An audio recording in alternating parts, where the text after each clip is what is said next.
बिस्मिल्लाहिर्रहमानिर्रहीम। अस्सलाम वालेकुम डियर स्टूडेंट्स। आज हम यूनिट 4 के कॉन्सेप्चुअल क्वेश्चंस, जिन्हें आप शॉर्ट क्वेश्चंस भी कहते हैं, उन्हें अटेम्प्ट करते हैं। आज के फर्स्ट क्वेश्चन की स्टेटमेंट कुछ इस तरह से है, a bucket is taken to the bottom of a well, does the bucket possess any potential energy. यानी ये वाला जो क्वेश्चन है ये पोटेंशियल एनर्जी और वर्क डन से रिलेटेड है। क्वेश्चन में आपसे ये पूछा गया है कि अगर आप एक बकेट को बॉटम ऑफ वेल तक लेकर जाते हैं तो क्या उस बकेट में कोई पोटेंशियल एनर्जी होगी? यस, ऑब्वियसली होगी, क्योंकि जहां भी आप किसी भी सिचुएशन में अगर वर्क परफॉर्म करते हैं तो वो वर्क अपीयर होता है as the form of potential energy.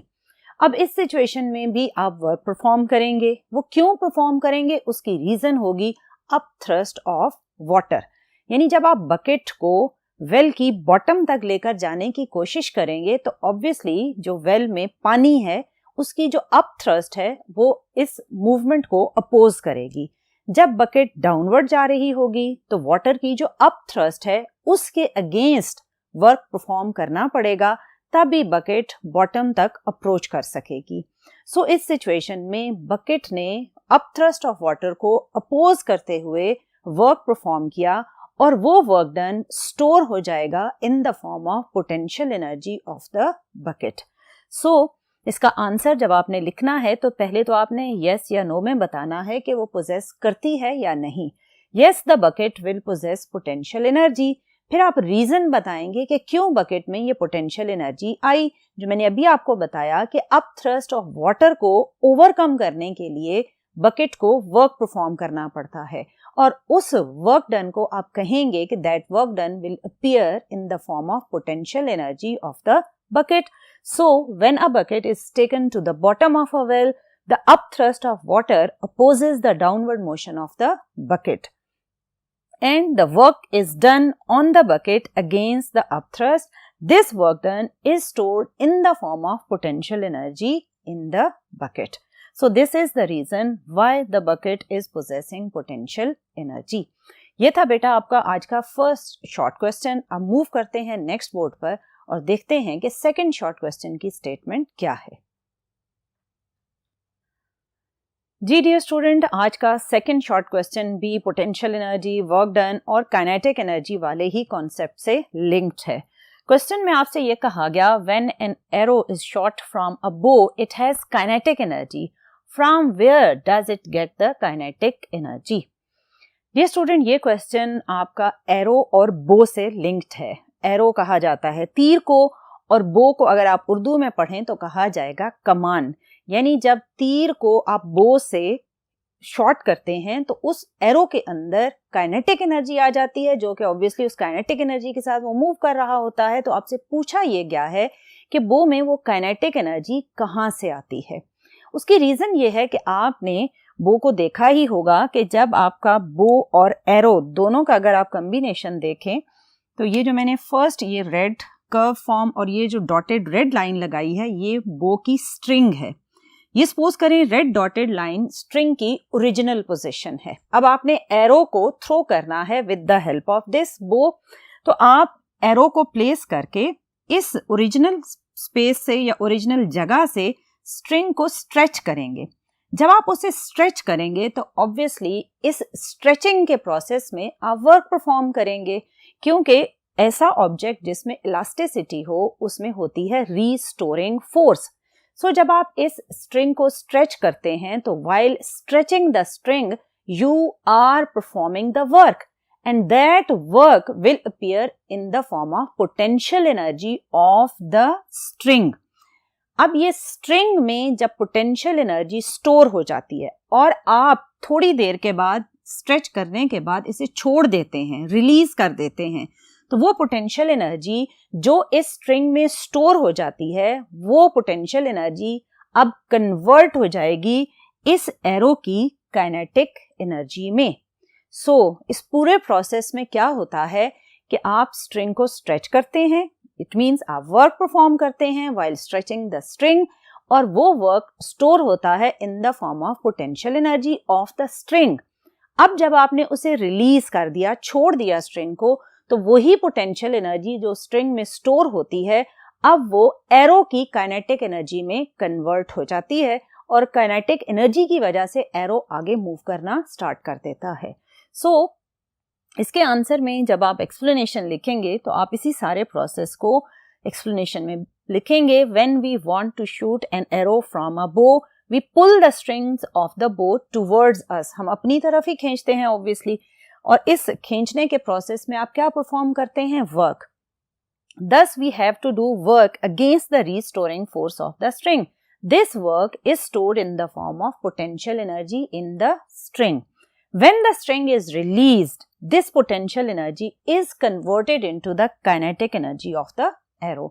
So dear student, आपने देखा कि इस सारे प्रोसेस में भी जो वर्क है वो पहले पोटेंशियल में कन्वर्ट होता है और फिर वो पोटेंशियल एनर्जी काइनेटिक एनर्जी में कन्वर्ट हो जाती है। ये सारा जो प्रोसेस हुआ, ये सारा प्रोसेस हो रहा है according to the law of conservation of energy, यानी एनर्जी की एक फॉर्म दूसरी फॉर्म में ट्रांसफॉर्म होती जा रही है।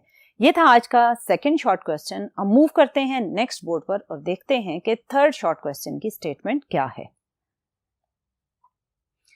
जी डियर स्टूडेंट, आज का थर्ड शॉर्ट क्वेश्चन भी पोटेंशियल एनर्जी के कॉन्सेप्ट से ही लिंक्ड है। स्टेटमेंट में आपसे कहा गया, Does a hydrogen-filled balloon possess potential energy? Explain. आप जानते हैं डियर स्टूडेंट कि लाइटेस्ट गैस कौन सी है? हाइड्रोजन है। और जब इस हाइड्रोजन, जो कि एक लाइटेस्ट गैस है यानी सबसे हल्की गैस है, इसको जब आप बैलून में फिल करते हैं तो आपसे क्वेश्चन ये पूछा गया कि ऐसा बैलून जिसमें हाइड्रोजन गैस फिल की गई हो, क्या उस बैलून में कोई पोटेंशियल एनर्जी होगी? तो इसका आंसर है yes. Hydrogen filled balloon possess potential energy due to the upthrust of the air. Dear student, जब आपने बैलून को हाइड्रोजन गैस से फिल किया तो बैलून के अंदर कौन सी गैस आ गई? लाइटेस्ट गैस, सबसे हल्की गैस। सो जब ये बैलून आप एयर फिल करने के बाद या हाइड्रोजन गैस फिल करने के बाद रिलीज करेंगे तो ये आहिस्ता आहिस्ता अपवर्ड मूव करेगा। क्यों ये अपवर्ड मूव करता है? उसकी रीजन ये होती है कि जब आप बैलून को रिलीज करते हैं तो बैलून के सराउंडिंग में आपकी नॉर्मल एयर होती है और वो हैवियर है। सो वो हैवियर एयर आपके इस लाइटर बैलून को अपवर्ड पुश करेगी। इस अपवर्ड पुशिंग की वजह को आप ये भी कह सकते हैं कि अप थ्रस्ट ऑफ एयर क्या कर रही है? वर्क परफॉर्म कर रही है। किस पर? बैलून पर। और इस वर्क डन को आप ये कहेंगे कि this work done will appear in the form of potential energy of the balloon, और फिर यही potential energy बैलून की काइनेटिक एनर्जी में कन्वर्ट हो जाती है और balloon Aahista Aahista upward move करता है। सो यहाँ पर basically up thrust of air work perform कर रही होती है। Hydrogen is the lightest gas. अब आप जब एक्सप्लेन करेंगे कि ऐसा क्यों हुआ, क्यों बैलून के अंदर पोटेंशियल एनर्जी आई, तो उसकी एक्सप्लेनेशन में आप ये लिखेंगे कि उसमें आपने लाइटेस्ट गैस फिल की हुई थी। Hydrogen is the lightest gas. So when hydrogen field balloon is released in air, the balloon moves upward, क्योंकि सराउंडिंग की जो एयर है वो हैवियर है, वो इस लाइटर बैलून को अपवर्ड पुश करेगी। The upthrust of the air does work on the balloon and that work done will appear in the form of potential energy of the balloon. So ये था dear student कि जब आप एक lightest gas filled balloon को release करते हैं तो एयर की जो अप थ्रस्ट है वो उस बैलून पर वर्क परफॉर्म करके उस बैलून की पोटेंशियल एनर्जी की फॉर्म में स्टोर हो जाती है। सो अब मूव करते हैं फर्स्ट बोर्ड पर और देखते हैं कि नेक्स्ट शॉर्ट क्वेश्चन की स्टेटमेंट क्या है। जी डियर स्टूडेंट, आज का फोर्थ शॉर्ट क्वेश्चन भी अगेन काइनेटिक एनर्जी से ही लिंक्ड है। इसमें आपसे ये पूछा गया, is kinetic energy a vector quantity? Explain. आप जानते हैं कि एनर्जी चाहे किसी भी फॉर्म में हो, चाहे वो हीट एनर्जी हो, पोटेंशियल एनर्जी हो, काइनेटिक एनर्जी हो, साउंड एनर्जी हो, जब भी किसी भी फॉर्म में आपके पास एनर्जी होगी तो एनर्जी हमेशा स्केलर क्वांटिटी होती है। Energy can never be a vector quantity. अब यहाँ पर स्पेसिफिकली आपसे काइनेटिक एनर्जी के बारे में पूछा गया कि क्या वो वेक्टर क्वांटिटी है, तो इसका आंसर पहला तो यही होगा, no, kinetic energy is not a vector quantity, it is a scalar quantity. और ये किन फैक्टर्स पर डिपेंड करती है? अगर आप काइनेटिक एनर्जी का फार्मूला देखें तो फार्मूला होता है हाफ mv स्क्वायर। इसमें m होता है मास और v है वेलोसिटी। अब अगर आपके माइंड में ये बात आए कि यहाँ पर वेलोसिटी एक वेक्टर क्वांटिटी है तो शायद काइनेटिक एनर्जी भी वेक्टर क्वांटिटी होगा, तो इसका आंसर भी है नो। उसकी रीजन ये है कि वेलोसिटी वेक्टर क्वांटिटी तो है बट यहाँ पर ये यूज हो रही होती है इन the form of scalar product. और अगर आप वेलोसिटी और वेलोसिटी का स्केलर प्रोडक्ट लेंगे तो ये ऑब्वियसली क्या बन जाता है, ये बन जाता है v स्क्वायर। और आप जानते हैं कि स्केलर प्रोडक्ट जब भी दो वेक्टर्स का लिया जाता है तो उनसे बनने वाली जो थर्ड क्वांटिटी होती है वो भी एक स्केलर क्वांटिटी होती है।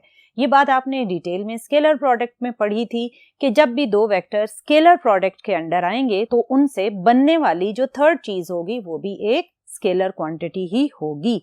सो डियर स्टूडेंट, जब आप इसका आंसर लिखेंगे तो आप यही कहेंगे no kinetic energy is not a vector quantity, it is a scalar quantity. फिर आप एक्सप्लेन कर दें कि काइनेटिक एनर्जी स्केलर क्वांटिटी इसलिए है कि ये दो फैक्टर्स जिन पे डिपेंड करती है उनमें से एक है मास और दूसरा है मैग्नीट्यूड ऑफ वेलोसिटी। क्योंकि ये दोनों अब आपके पास स्केलर क्वांटिटीज हैं, सो इनसे बनने वाली काइनेटिक एनर्जी भी क्या होगी, स्केलर क्वांटिटी होगी। फर्दर आप फार्मूला को भी एक्सप्लेन कर दें कि काइनेटिक एनर्जी होता है हाफ mv स्क्वायर, जिसमें आने वाली वेलोसिटी जिसको आप वेक्टर क्वांटिटी समझते हैं उसको इसमें यूज किया जाता है as scalar product of two velocity vectors. और स्केलर प्रोडक्ट हमेशा दो वेक्टर्स का जो आपको जनरेट करता है थर्ड क्वांटिटी वो होती है scalar quantity. So kinetic energy is a form of energy और एनर्जी हमेशा क्या होती है, स्केलर क्वांटिटी।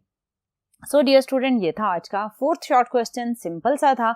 अब मूव करते हैं नेक्स्ट बोर्ड पर और देखते हैं कि फिफ्थ शॉर्ट क्वेश्चन की क्या स्टेटमेंट है। जी डियर स्टूडेंट, आज का जो फिफ्थ शॉर्ट क्वेश्चन है ये भी एनर्जी के और law of conservation of energy के कॉन्सेप्ट से ही लिंक्ड है। क्वेश्चन में आपसे ये पूछा गया, what happens to the kinetic energy of a bullet when it penetrates into the target. इसमें आपके पास ये पूछा गया कि जब बुलेट मूव कर रही होती है तो उसके पास होती है काइनेटिक एनर्जी, जब वो टारगेट को हिट करती है तो ये काइनेटिक एनर्जी फिर किन किन दूसरी फॉर्म्स ऑफ एनर्जीज में कन्वर्ट हो जाती है। इसको आप अगर पॉइंट्स की फॉर्म में लिखें तो ज्यादा बेटर है। ऑब्वियसली जब बुलेट ने टारगेट को हिट किया तो वो अपनी काइनेटिक एनर्जी लूज करेगी। अब उस लूजिंग ऑफ काइनेटिक एनर्जी के प्रोसेस में होता क्या है, some part of kinetic energy is used to increase the internal energy of the target। Obviously जब वो टारगेट को हिट करेगी तो टारगेट की जो इंटरनल एनर्जीज हैं उनमें पोटेंशियल एनर्जी भी है, काइनेटिक एनर्जी भी है, हीट एनर्जी भी है। तो ये सारी एनर्जीज टारगेट के इनसाइड एक तो इंक्रीज हो जाएंगी because of the kinetic energy of the bullet. Second है कि जैसे ही बुलेट टारगेट को हिट करती है तो आपको सुनाई देती है साउंड। सो इसका मतलब कि वही काइनेटिक एनर्जी जो बुलेट के अंदर थी उसका कुछ हिस्सा कन्वर्ट हो जाता है साउंड एनर्जी में। और थर्ड जो कि मोस्ट इंपॉर्टेंट है वो ये कि जब बुलेट टारगेट को हिट करती है तो सबसे ज्यादा जो काइनेटिक एनर्जी यूज होती है वो यूज होती है to overcome the resistive behaviour of the target.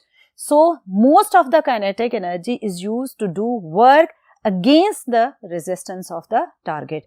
ये वो तीन मेन रीजंस थी जिनकी वजह से काइनेटिक एनर्जी डिफरेंट फॉर्म्स में कन्वर्ट होती है when the bullet hits the target.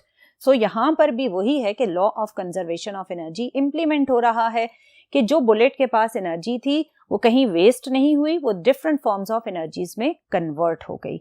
ये था डियर स्टूडेंट आज का फिफ्थ शॉर्ट क्वेश्चन। हम मूव करते हैं नेक्स्ट बोर्ड पर और देखते हैं कि आज के लास्ट शॉर्ट क्वेश्चन यानी सिक्स्थ शॉर्ट क्वेश्चन की स्टेटमेंट क्या है।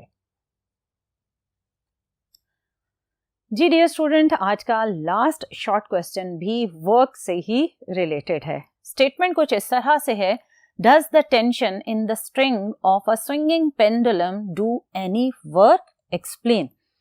डियर स्टूडेंट, जब भी पेंडुलम को आपने ऑब्जर्व किया होगा तो आपने देखा कि एक स्ट्रिंग के साथ एक मैस को जब आप हैंग करते हैं विद सम सपोर्ट तो ये चीज बनती है पेंडुलम।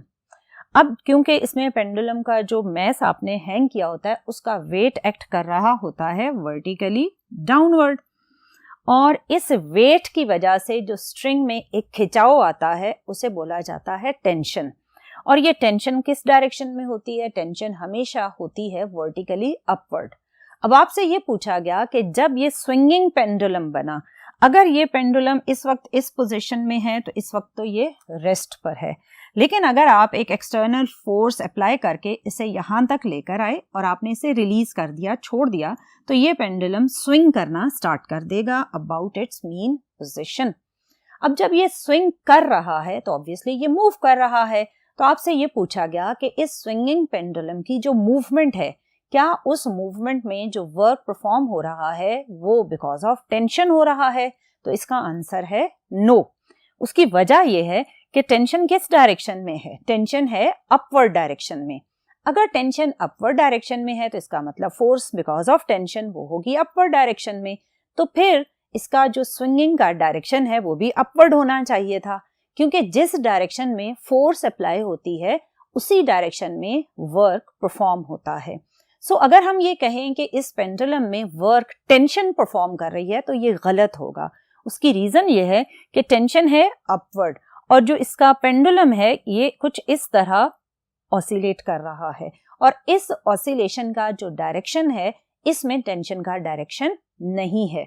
सो आप ये कहेंगे कि जो स्विंगिंग पेंडुलम का डिस्प्लेसमेंट है या मूवमेंट है वो अलोंग द टेंशन नहीं है। सो टेंशन ऑब्वियसली फिर कोई भी वर्क परफॉर्म नहीं कर रही होती। और जब आप इसमें इस पोजीशन पर आकर वेट के कंपोनेंट्स, इस पोजीशन पर आकर वेट के कंपोनेंट्स भी ड्रॉ करते हैं, तो इस टेंशन के साथ वेट का जो कॉस थीटा वाला कंपोनेंट होता है वो बैलेंस हो रहा होता है, और इसमें जो वर्क परफॉर्म हो रहा होता है वो ऑब्वियसली जो आपने एक्सटर्नल फोर्स लगाई होगी उसकी वजह से परफॉर्म हो रहा होता है, और वो वर्क एक्सटर्नल फोर्स की वजह से है, सो टेंशन की वजह से वो वर्क परफॉर्म नहीं हो रहा। सो आप कहेंगे know the tension in the swinging pendulum doesn't do any work, कोई भी वर्क टेंशन परफॉर्म नहीं कर रही। रीजन में क्या लिखेंगे? Tension in the string is acting upward, so there is no displacement in the direction of tension, यानी there is no displacement in upward direction, so no work is done by the tension. और अगर आप ये भी लिखना चाहें कि work क्यों परफॉर्म हो रहा है तो उसकी रीजन होगी external force. So you can write here the work is done by the swinging pendulum due to the external applied force. So dear student, ये थे आज के first 6 short question of chapter number 4। इंशाल्लाह next lecture में remaining short questions को attempt करेंगे। So till next lecture, अल्लाह हाफिज।